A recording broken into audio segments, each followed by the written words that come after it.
Pemirsa, kita masuk ke berita yang pertama. H-4 perayaan Imlek, warga etnis Tionghoa di Kota Lubuk Linggau berburu pernak-pernik Imlek. Seperti terlihat di salah satu toko Irian Jaya, sudah banyak diserbu pembeli, lampion dan ampau paling banyak dibeli. Tahun baru Imlek jatuh pada Selasa 1 Februari 2022.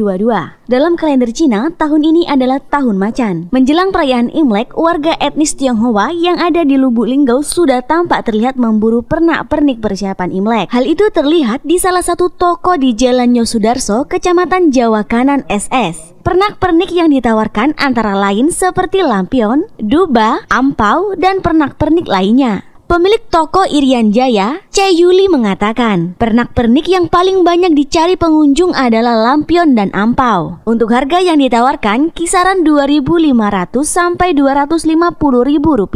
Imlek tahun ini dilihat dari antusias pengunjung toko masih adem ayem, karena saat ini masih dalam suasana pandemi. Cai Yuli berharap semoga pandemi cepat berlalu dan perayaan Imlek dapat lebih meriah.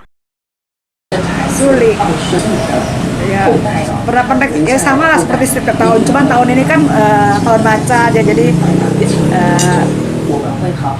apa tuh namanya, tahun macan ini, tahun 2022 nih. Lampion lah, angpau lah. Ya, angpau ada yang 2.500, ada yang 5.000, ada yang 15.000, tergantung model dan motifnya. Lampion ada yang 125.000.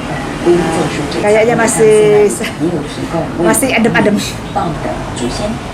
Kayaknya masih, karena masih suasana kayak pandemi gitu ya. Jadi belum aja kumpul-kumpul gitu. Masih biasa-biasa saja. Ya, semoga pandemi cepat berlalu dan bisa merayakan dengan lebih meriah lagi gitu. Yolanda Monika Putri, Silam Pari TV melaporkan.